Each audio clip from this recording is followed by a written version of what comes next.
SI news కి స్వాగతం. ముందుగా ముఖ్యాంశాలు.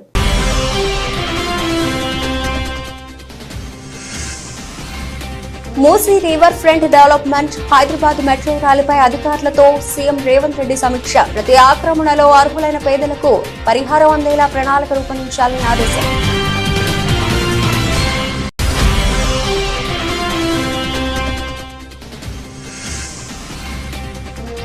వరద బాధితులకు పరిహారం అందజేసిన సీఎం చంద్రబాబు. బాధితులకు అన్ని రకాలుగా సాయం అందించే ప్రయత్నం చేశామన్న సీఎం.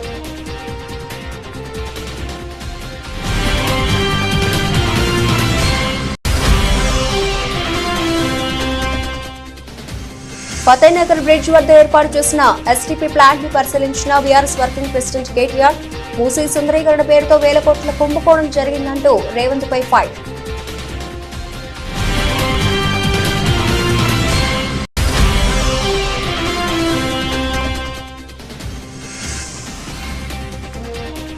జమ్మూ కాశ్మీర్ లో ప్రశాంతంగా రెండవ విడత పోలింగ్, బార్లు తీరిన ఓటర్లు.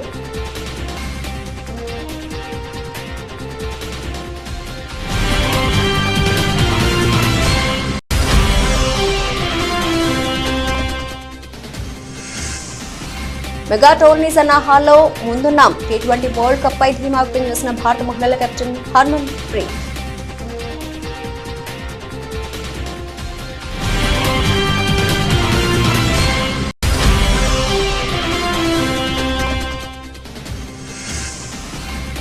మళ్లీ పెరిగిన బంగారం ధర, 76,000 మార్కును దాటిన పసిడి ధర.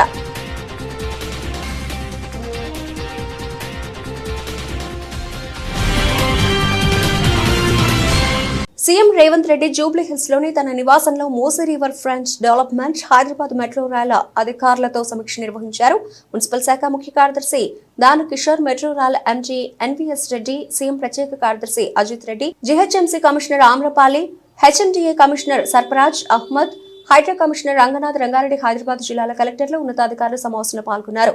ఓఆర్ఆర్ లోపల ఉన్న చెరువులు, కుంటలు, నాలాలు ఆక్రమణలకు గురికాకుండా పర్యవేక్షణను మరింత కట్టుదిట్టం చేయాలని అధికారులను సీఎం రేవంత్ ఆదేశించారు. ఇందుకోసం సీసీ కెమెరాలు ఏర్పాటు చేసి వాటిని కమాండ్ కంట్రోల్ సెంటర్ కు అనుసంధానం చేయాలని చెప్పారు. ఓఆర్ఆర్ లోపల ఉన్న అన్ని చెరువులు, కుంటలు, నాలాలను గుర్తించి వాటి ఎఫ్టీఎల్ బఫర్ జోన్లను గుర్తించాలని ఆదేశించారు. వీలైనంత త్వరగా వీటికి సంబంధించిన నివేదికను తయారు చేయాలన్నారు. ప్రతి ఆక్రమణలో అర్హులైన పేదలకు విధిగా పరిహారం అందేలా ప్రణాళిక రూపొందించాలని చెప్పారు. ఏపీ ముఖ్యమంత్రి చంద్రబాబు బుధవారం విజయవాడ కలెక్టరేట్ కార్యాలయానికి చేరుకున్నారు. వరద బాధితులకు నష్టపరిహారం పంపిణీ కార్యక్రమంలో ఆయన పాల్గొన్నారు. సీఎం తన చేతుల మీదుగా పలువురికి నష్టపరిహారం అందజేశారు. ఈ సందర్భంగా చంద్రబాబు మాట్లాడుతూ అధికారుల సమీక్ష సమావేశాల్లో కంటే వరద సహాయక కార్యక్రమాల్లోనే ఎక్కువ సమయం వెచ్చించానని, 400 కోట్ల రూపాయలు సీఎం సహాయ నిధికి వచ్చాయని, వరద సహాయ కార్యక్రమంలో అధికారులు, మంత్రులు ఒక స్పిరిట్ తో పనిచేశారని, ఇంత పెద్ద ప్రకృతి విపత్తుల్లో తనతో పాటు అధికారులు, ఉద్యోగులు, సిబ్బంది 10 నుండి 11 రోజుల పాటు నిర్విరామంగా పనిచేశారని చంద్రబాబు నాయుడు కొనియాడారు. ఫేజ్ 1లో బెనిఫిషియరీస్ అందరికి రిలీజ్ చేసిన తర్వాత ఇక్కడ ఎక్స్ట్రాడినరీ వర్క్ చేశారు. నేను ఒక్కడనే కాదు, టీమ్ యాజ్ సచ్. ఒక 10 రోజులు 11 రోజులు నేను 100 డేస్లో నేను టైం స్పెండ్ చేసింది మానిటర్ చేసుకుంటున్నాను. ఏ యాక్టివిటీకి ఎంత స్పెండ్ చేశానని. నేను ఆల్ డిపార్ట్మెంట్స్ రివ్యూకి ఎంత స్పెండ్ చేశానో దానికంటే డబుల్ టైం దీనికి స్పెండ్ చేశాను. ఇక్కడ 146 అవర్స్ 11 డేస్ ఇక్కడే ఉండి. ఎందుకంటే ఇది ఒక పెద్ద విపత్తు, బిగ్గెస్ట్ క్రైసిస్. సఫరింగ్ కూడా huge suffering by human beings. అది చూసిన తర్వాత నేను ఇక్కడే ఉండడం, మనమందరం కలిసి ఒక ఉద్యమ స్ఫూర్తితో ముందుకు పోయాం. ఎప్పుడు కూడా సమస్య, ఒక హ్యూజ్ సమస్య వచ్చినప్పుడు, అది కాకుండా నేను చాలా సమస్యలు చూశాను. ఈవెన్ సింగరేణి కాలరీస్లో అండర్ గ్రౌండ్ మైన్స్ పడిపోయినప్పుడు ఒక 25-30 మంది చనిపోయారు. ఇంకా ఎక్కువే అనుకుంటాను, నెంబర్ నాకు కరెక్ట్గా జ్ఞాపకం లేదు. 5-6 కిలోమీటర్ల కేవ్ లోపలికి, గని లోపలికి వెళ్ళాను నేను. మా ఆఫీసర్స్ వద్దన్నారు.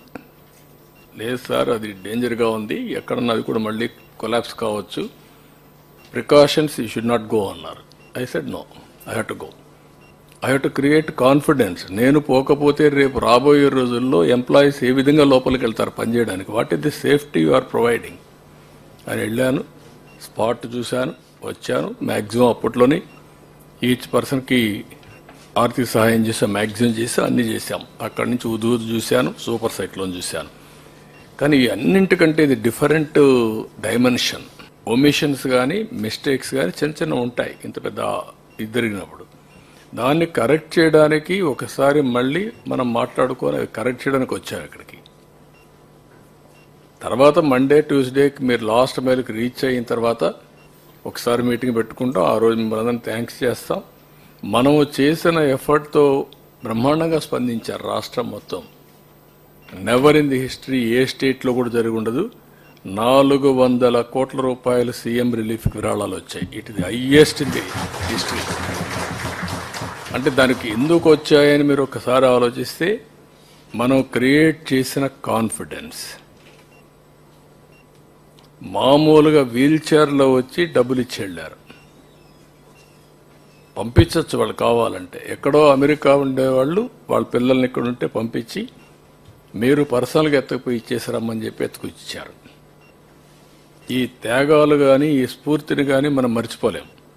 అలాంటి స్ఫూర్తిదాయకంగా జరిగినప్పుడు ఇంకా చిన్న చిన్న మిస్సింగ్ లింక్స్ ఉంటే అవన్నీ కూడా ఒక టార్గెట్ పెట్టుకొని I want to complete it. Hyderabad మహానగరాన్ని ఒక విశ్వనగరంగా తీర్చిదిద్దాలనే దృఢ సంకల్పంతో తెలంగాణ తొలి సీఎం కేసీఆర్ నేతృత్వంలో జీహెచ్ఎంసీ పరిధిలో ప్రతిరోజు ఉత్పత్తి అయ్యే 20 కోట్ల లీటర్ల మురికి నీటిని సంపూర్ణంగా శుద్ధి చేయాలనే ఉద్దేశంతో 4,000 కోట్ల రూపాయలతో 31 ఎస్టీపీలకు శ్రీకారం చుట్టామని బీఆర్ఎస్ వర్కింగ్ ప్రెసిడెంట్ కేటీఆర్ తెలిపారు. ఫతేనగర్ ఎస్టీపీని సందర్శించిన అనంతరం కేటీఆర్ మీడియాతో మాట్లాడారు.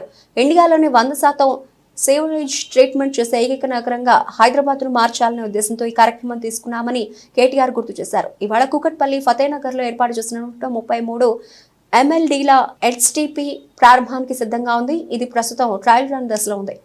ఎస్టీపీల సందర్శనలో ఇది మొదటి అడుగు మాత్రమే.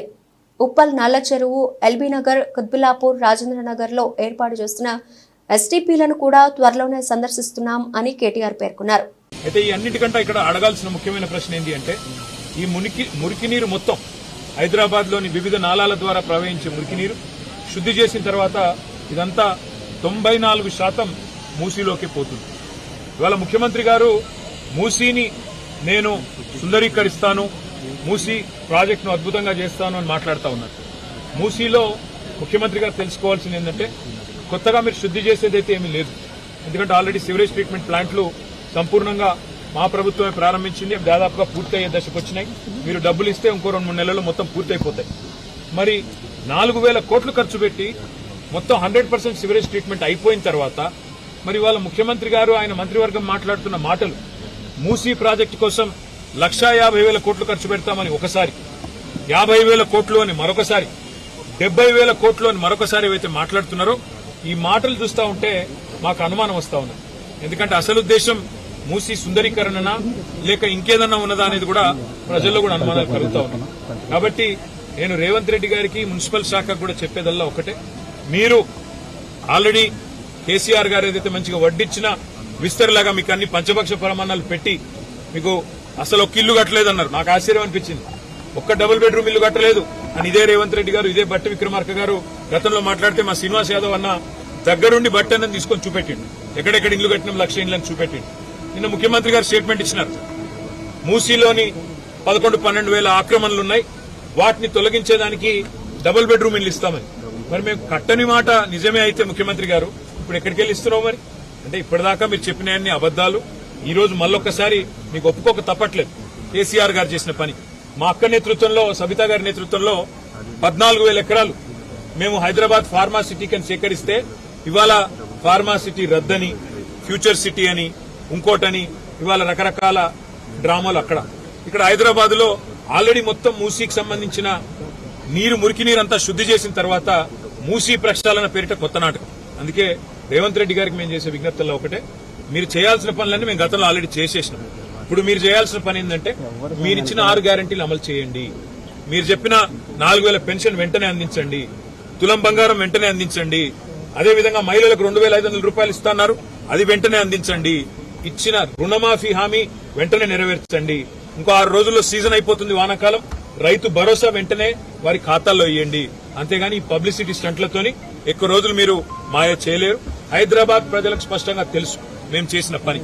తిరుమల లడ్డు పవిత్రతను దెబ్బతీస్తున్న ఏపీ సీఎం వ్యాఖ్యలపై న్యాయస్థానాలు జోక్యం చేసుకుని చంద్రబాబు కుట్రలు బయటపెట్టాలని వైసీపీ మాజీ మంత్రి అంబటి రాంబాబు కోరారు. అవసరమైతే సుప్రీంకోర్టు స్థాయిలో విచారణ జరిపి వాస్తవాలు నిగ్గు తేల్చాలని డిమాండ్ చేశారు. గుంటూరులోని వైసీపీ కార్యాలయంలో అంబటి మీడియాతో మాట్లాడారు. తిరుమల లడ్డూపై చంద్రబాబు అసత్య ఆరోపణలు చేసి మహాపాపం చేశారని మండిపడ్డారు. ఇంత పెద్ద ఆరోపణపై డీఐజీ స్థాయి అధికారితో విచారణ జరిపిస్తారా అంటూ ప్రశ్నించారు. సిబిఐతో విచారణ జరిపించాలని దేశమంతా కోరుకుంటోందని పేర్కొన్నారు. రాజకీయ లబ్ధి కోసం ఆరోపణలు చేస్తున్నారని విమర్శించారు. తిరుమల లడ్డు అపవిత్రం జరిగిందంటే మేము ప్రాయశ్చిత్తం చేస్తాం, తప్పు చేసిన వాళ్లే ప్రాయశ్చిత్త దీక్ష చేపడతారని పేర్కొన్నారు. మేం తప్పు చేశామని నిరూపిస్తే పవన్ బూట్లు తుడుస్తామని పేర్కొన్నారు. లడ్డు అపవిత్రం అయిందని కొండగట్టు ఆంజనేయ స్వామి ఆలయంలో పవన్ కళ్యాణ్ ప్రమాణం చేయాలని డిమాండ్ చేశారు. ఆరోపణలను నిరూపించే శక్తి లేక హంగామా చేస్తున్నారని ఆరోపించారు. హిందూ సంప్రదాయాల గురించి చంద్రబాబు మాట్లాడడం ఆశ్చర్యంగా ఉందని, తండ్రి చనిపోయినప్పుడు కూడా ఆయన తలనీలాలు ఇవ్వలేదని విమర్శించారు. పవన్ కళ్యాణ్ గారు, మేము తప్పు చేస్తే మీరు మెట్లు గడవటం ఏంటండి? మేము తప్పు చేసామని నిరూపించండి, నీ బూట్లు దుడుస్తా నేను. మేము తప్పు చేసామని నిరూపించు. లడ్డూ ప్రసాదంలో జంతువులు కొవ్వు కలిసింది, ఆ నువ్వు నిరూపించు, నీ బూట్లు తుడిసే కార్యక్రమం చేస్తాం. ఏంది డ్రామాలు? అదేమంటే ఆయన ఏమన్నాయంటే హైందవ దేవాలయాలే, వైసీపీ హైందవులే దేవాలయాలకు నష్టం జరుగుతుంటే పట్టించుకోలేదు.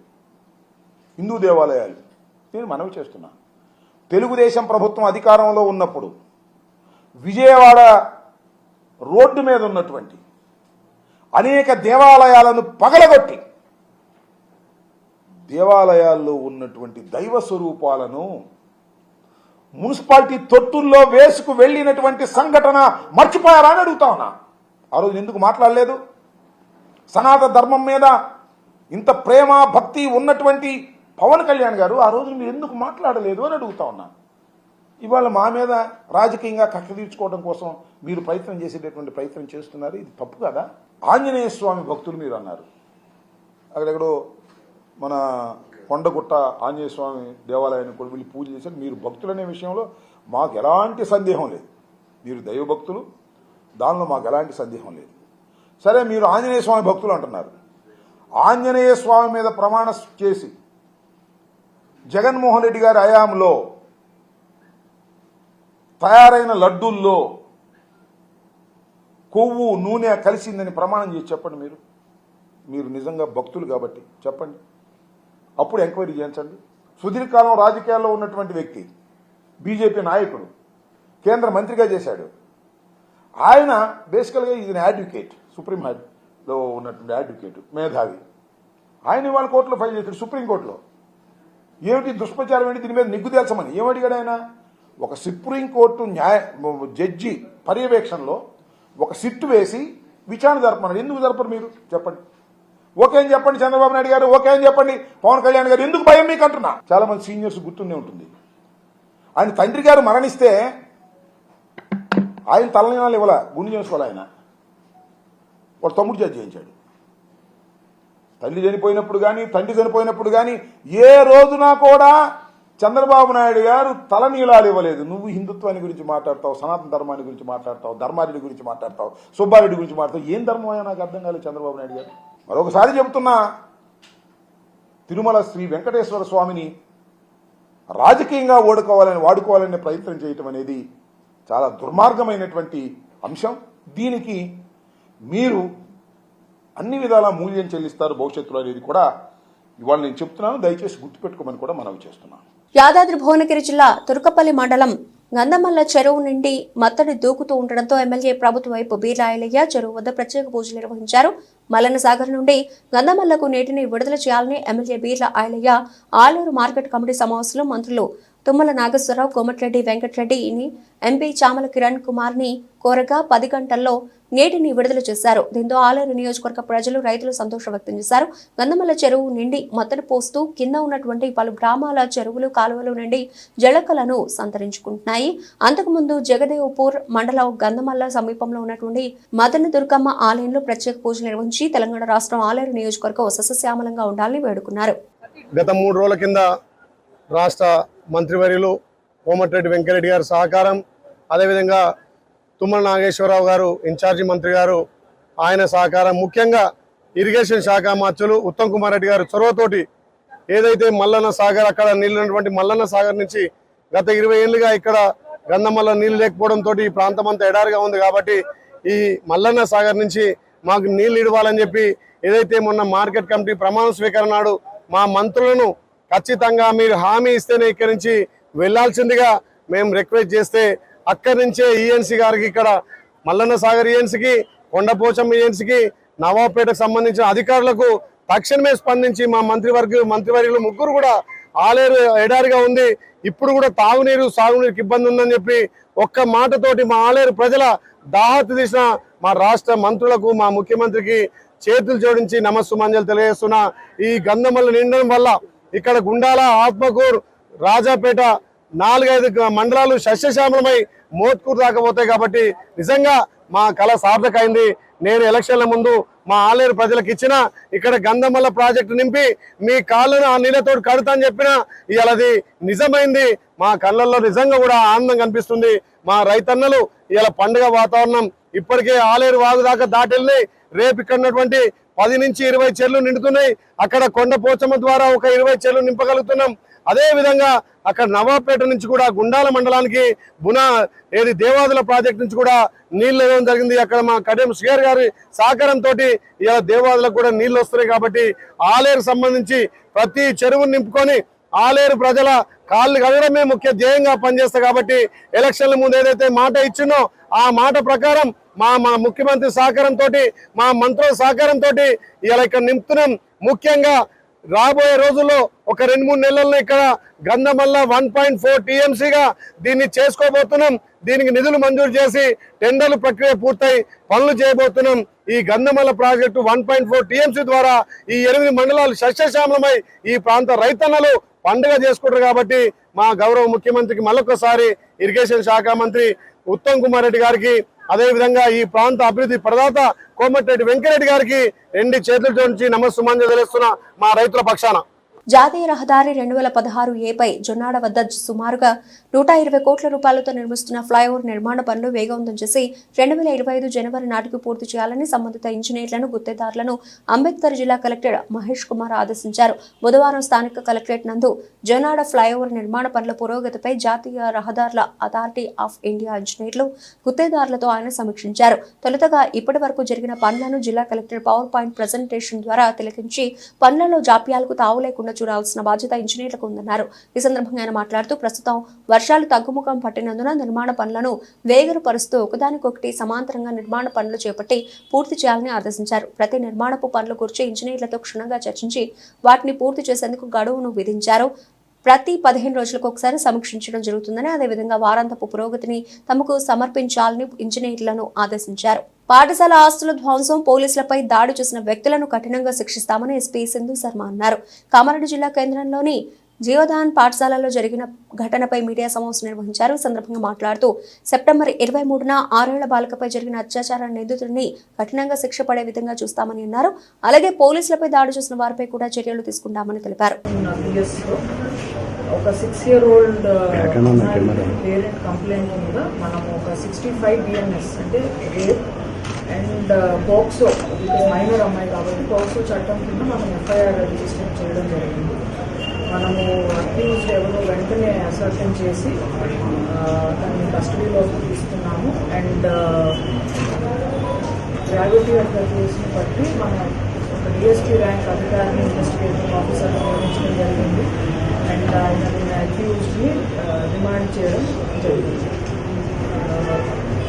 దీంతో పాటుగా ఇన్వెస్టిగేషన్ ఓన్లీ 1 day అయినా కాబట్టి ఇన్వెస్టిగేషన్ ఏదైతే ఉందో సైంటిఫిక్ లైన్స్ మీద మనం కంప్లీట్ చేస్తున్నాము. Any evidence, medical evidence, CCTV footage, any other evidence that is there, proper scientific lines మీద మన ఇన్వెస్టిగేషన్ అంతా తొందరలో కంప్లీట్ చేసి ఛార్జ్ షీట్ ఫైల్ చేస్తాము. అండ్ ఛార్జ్ షీట్ ఫైల్ చేసి ఫాస్ట్ ట్రాక్ కోర్ట్ ఒకటి నియమించమని రిక్వెస్ట్ చేసి స్పీడీ ట్రయల్ ద్వారా ఈ అక్యూజ్డ్కి కఠిన శిక్ష పడే విధంగా మనమందరం ఇన్షూర్ చేస్తాం. అండ్ ఈ కేసులో మనకి అక్యూజ్ పీఈటీ టీచర్ మీద మనం సర్వేలెన్స్ హిస్టరీ షీట్ కూడా ఓపెన్ చేస్తాము. సో దట్ ఇట్లాంటిది one criminal action but surveillance కూడా చాలా ఇంపార్టెంట్. హిస్టరీ షీట్ ఒకటి వెంటనే ఓపెన్ చేయడం జరుగుతుంది. అండ్ నిన్న జరిగిన సంఘటన గురించి జీవితాలు స్కూల్ దగ్గర అండ్ పోలీస్ స్టేషన్ బయట ఈ రెండు విషయాలకు సంబంధించి మనం స్పెసిఫిక్ కేసెస్ రిజిస్టర్ చేయడం జరిగింది. ఒక 4 police personnel injure, town inspector injury, ఒక ఎస్ఐ కింద పడడంతో ఇంజరీస్ ఉన్నాయి, అండ్ ఒక ఏఆర్ఎక్స్ కాలు ఫ్రాక్చర్ ఉంది. So we have booked cases regarding both these incidents. ఎటువంటి violent activities. Junior NTR, Jahnavi Kapoor జంటగా నటించిన దేవర సినిమా మరికొన్ని గంటల్లోనే థియేటర్లలో సందడి చేయబోతోంది. అయితే 2 రోజుల క్రితం నిర్వహించే తలపెట్టిన దేవర ప్రీ రిలీజ్ ఈవెంట్ అనూహ్యంగా రద్దయింది. ఎన్టీఆర్ అభిమానులు అంచనాలకు మించి హైదరాబాద్ నగరంలోని నోవాటెల్ హోటల్కు తరలి రావడంతో గందరగోళం ఏర్పడింది. భద్రతా కారణాల రీత్యా ఈవెంట్ను రద్దు చేస్తున్నట్లు చిత్ర బృందం ప్రకటించింది. ఈ సందర్భంగా ప్రస్తావిస్తూ మాజీ మంత్రి బీఆర్ఎస్ కార్యనిర్వాహక అధ్యక్షుడు కేటీఆర్ ఇవాళ ఆసక్తికరమైన వ్యాఖ్యలు చేశారు. సీఎం రేవంత్ రెడ్డి సర్కార్ అన్ని రంగాల్లో విఫలమైందని కేటీఆర్ మండిపడ్డారు. జూనియర్ ఎన్టీఆర్ సినిమా ఫంక్షన్ కు ప్రభుత్వం కనీస సౌకర్యాలు కల్పించలేదని విమర్శలు గుప్పించారు. ప్రీ రిలీజ్ ఫంక్షన్ లో పోలీసులు చేతులెత్తేశారని, తాము అధికారంలో ఉన్నప్పుడు సినిమా ఫంక్షన్ సంతోషంగా జరుపుకునేవాళ్లని కేటీఆర్ ప్రస్తావించారు. తాము సినిమా ఫంక్షన్లతో పాటు అన్ని మతాల పండుగలను సమర్థవంతంగా నిర్వహించామని ఆయన అన్నారు. ఈ మేరకు బుధవారం ఆయన మీడియాతో మాట్లాడారు. హైదరాబాద్ మహానగరాన్ని ఒక విశ్వనగరంగా తీర్చిదిద్దాలనే ఉద్దేశంతో చిన్న పండుగ వచ్చినా మా మంత్రులు ఆనాడు స్వయంగా దగ్గర కూర్చొని అటు అధికారులు, రెవెన్యూ కావచ్చు, మున్సిపల్ కావచ్చు, పోలీస్ కావచ్చు, సమన్వయం చేసి శ్రీనివాస్ యాదవ్ గారు, మహమూద్ అలీ గారు, సబిత గారు, మా గౌరవ శాసనసభ్యులు దగ్గర ఉండి చూసుకునేది. చిన్నపాటి నొక్కు కూడా పడకుండా, ఎక్కడ చిన్నపాటి ఇబ్బంది కూడా కాకుండా, ట్రాఫిక్ అంతరాయం కాకుండా, ఫార్ములా రేస్ కావచ్చు, లేదా ఒక గణేష్ నిమజ్జనం కావచ్చు, లేదా మొహర్రం ఊరేగింపు కావచ్చు, బోనాల పండుగ కావచ్చు, ఏదైనా కూడా శాంతియుతంగా చేసినాం. చివరికి సినిమాల కోసం జరిగే ప్రీ రిలీజ్ ఈవెంట్లకు కూడా అంత జాగ్రత్తగా ఎక్కడ ఇబ్బంది లేకుండా చేసిన ఘనత మా ప్రభుత్వానికి. కానీ ఈరోజు ఏం జరుగుతూ ఉంది హైదరాబాద్లో మీరే చూడండి.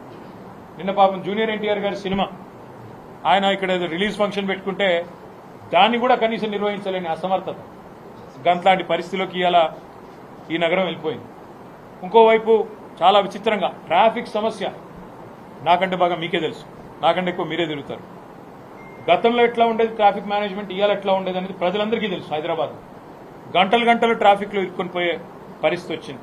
హైదరాబాద్ నగరంలో దంచి కొడుతున్న వర్షం బుధవారం ఉదయం నుండి హైదరాబాద్ నగరంలో బోరబండ, మోతీనగర్, సనత్ నగర్, రామ్నగర్ తదితర ప్రాంతాల్లో మోస్తారు వర్షాలు పడ్డాయి. అదేవిధంగా హైదరాబాద్ కు వాతావరణ కేంద్రం ఆరెంజ్ అలర్ట్ జారీ చేసింది. ఈ రోజు హైదరాబాద్ ప్రాంతంలో గంటకు 41 నుంచి 61 కిలోమీటర్ల వేగంతో బలమైన ఎదురుగాలులు వీచే అవకాశం ఉందని వాతావరణ శాఖ తెలిపింది. ఎదురుగాలుల కారణంగా కొన్ని ప్రాంతాల్లో చెట్లు కూలిపోయే అవకాశం ఉందని నగరవాసులు అప్రమత్తంగా ఉండాలని అధికారులు సూచిస్తున్నారు.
జమ్మూ కాశ్మీర్లో అసెంబ్లీ ఎన్నికల 2వ విడత పోలింగ్ ప్రశాంతంగా కొనసాగుతోంది. ఉదయం 7 గంటలకు పోలింగ్ మొదలైంది. 2వ విడతలో భాగంగా పీర్ పంజాల్ పర్వత శ్రేణికి ఇరువైపులా ఉన్న శ్రీనగర్, బుద్గామ్, రాజౌరి, పూంచ్, అలాగే గందర్బల్, రియాసీ జిల్లాల్లోని 26 స్థానాలకు పోలింగ్ నిర్వహిస్తున్నారు. సాయంత్రం 6 గంటల వరకు పోలింగ్ కొనసాగనుంది. రెండవ విడత పోలింగ్ జరుగుతున్న 26 అసెంబ్లీ స్థానాల్లో మొత్తం 239 మంది అభ్యర్థులు బరిలో నిలిచారు. వారి భవితవ్యాన్ని 25.78 లక్షల మంది ఓటర్లు ఈవీఎంలలో నిక్షిప్తం చేయనున్నారు. రెండో విడత ఎన్నికల కోసం కేంద్ర ఎన్నికల సంఘం 3502 పోలింగ్ కేంద్రాలను ఏర్పాటు చేసింది. పారదర్శకత కోసం పోలింగ్ కేంద్రాల్లో వెబ్ కాస్టింగ్ నిర్వహిస్తున్నారు. మాజీ CM Omar Abdullah, BJP Jammu Kashmir chief Ravinder Raina, PCC chief Tariq Hameed Karra తదితర నేతలు ఈ విడతలో తమ అదృష్టాన్ని పరీక్షించుకుంటున్నారు. ఈ నెల 18న 24 నియోజకవర్గాల్లో జరిగిన తొలి దశ పోలింగ్ లో 61.38% ఓటింగ్ నమోదైంది. అక్టోబర్ 1న మిగిలిన 40 స్థానాలకు తుది విడత పోలింగ్ జరగనుంది. అక్టోబర్ 8న ఓట్లను లెక్కించి ఫలితాలను వెల్లడించనున్నారు. ప్రతిష్టాత్మక టీ20 ప్రపంచ కప్ లో సత్తా చాటుతామని భారత మహిళల కెప్టెన్ హర్మన్ ప్రీత్ కౌర్ ధీమా వ్యక్తం చేసింది. వచ్చే నెల 3వ తేదీ నుంచి యుఏఈ వేదికగా మొదలవుతున్న మెగా టోర్నీ కోసం టీమిండియా బయలుదేరి వెళ్లింది. ఇన్నాళ్లు అందరిని ద్రాక్షగా ఊరిస్తూ వస్తున్న టీ20 ప్రపంచ కప్ ను ఈసారైనా ఒడిసి పట్టుకోవాలన్న పట్టుదలతో ఉన్న భారత్ ఆ దిశగా ముందుకెడుతోంది. యుఏఈకి వెళ్లే ముందు ఏర్పాటు చేసిన మీడియా సమావేశంలో కెప్టెన్ హర్మన్ ప్రీత్ కౌర్ తో పాటు chief coach Amol Mazumdar, chief selector Neetu జేవిజ్ పాల్గొన్నారు. వాస్తవానికి షెడ్యూల్ ప్రకారం బంగ్లాదేశ్లో టీ20 ప్రపంచ కప్ జరగాల్సి ఉన్నా అక్కడ నెలకొన్న ఉద్రిక్త పరిస్థితుల కారణంగా టోర్నీని యుఏఈకి మారుస్తూ ఐసీసీ నిర్ణయం తీసుకుంది. మెగా టోర్నీలో భాగంగా భారత్ తమ తొలి మ్యాచ్లో అక్టోబర్ 4న న్యూజిలాండ్తో తలపడనుంది. 2009లో మొదలైన ఈ మెగా టోర్నీలో భారత్ ఇప్పటి వరకు ఒక్కసారి ఫైనల్ చేరుకోగా గతేడాది సెమీఫైనల్లోనే నిష్క్రమించింది. ఏండ్లుగా అందకుండా పోతున్న పొట్టి కప్పును ఈసారి ఒడిసి పట్టుకునేందుకు భారత్ తహతహలాడుతోంది. ఇటీవల బంగారం ధర పెరిగింది. దీంతో బంగారం ధరలో తగ్గుదల అనేది లేకుండా స్వల్ప హెచ్చుదల మాత్రం స్పష్టంగా కనిపిస్తోంది. దీంతో తులం బంగారం ధర మళ్లీ 76,000 రూపాయల మార్కును దాటి పరుగులు పడుతోంది. హైదరాబాద్లో 10 గ్రాముల బంగారం ధర 24 క్యారెట్లు 76,360 రూపాయలకు చేరుకుంది. ఇక 22 క్యారెట్ల బంగారం ధర 70,000 రూపాయలుగా ఉంది. ఇక విజయవాడలో 10 గ్రాముల బంగారం ధర 24 క్యారెట్లు 76,360 రూపాయలకు చేరింది. ఇక 22 క్యారెట్ల బంగారం ధర 70,000 రూపాయలుగా ఉంది. అంటే తెలుగు రాష్ట్రాల్లోని ప్రధాన నగరాల్లో బంగారం ధరలు ఒకేలా ఉన్నాయని స్పష్టమవుతోంది. ఇక దేశవ్యాప్తంగాని ప్రధాన నగరాల్లో కిలో వెండి ధరలు దాదాపు ఒకేలా ఉండడం గమనార్హం. బులెటిన్ ముగించే ముందు హెడ్లైన్స్ మరోసారి.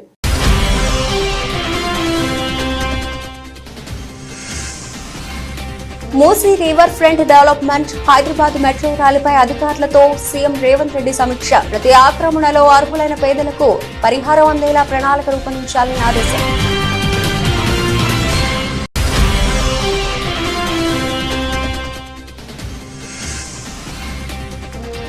వరద బాధితులకు పరిహారం అందజేసిన సీఎం చంద్రబాబు. బాధితులకు అన్ని రకాలుగా సాయం అందించే ప్రయత్నం చేశామన్న సీఎం.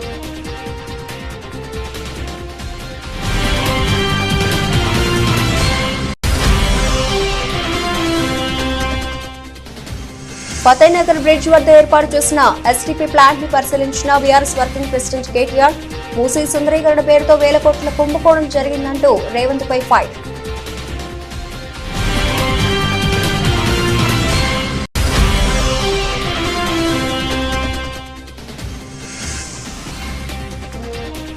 జమ్మూ కాశ్మీర్లో ప్రశాంతంగా రెండవ విడత పోలింగ్, బార్లు తీరిన ఓటర్లు.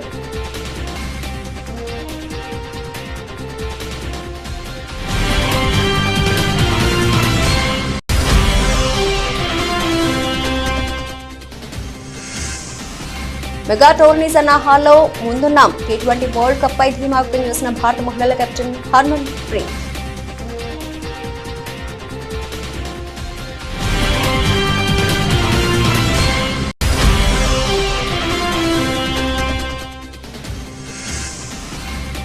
మళ్లీ పెరిగిన బంగారం ధర 76,000 మార్కును దాటిన పసిడి ధర.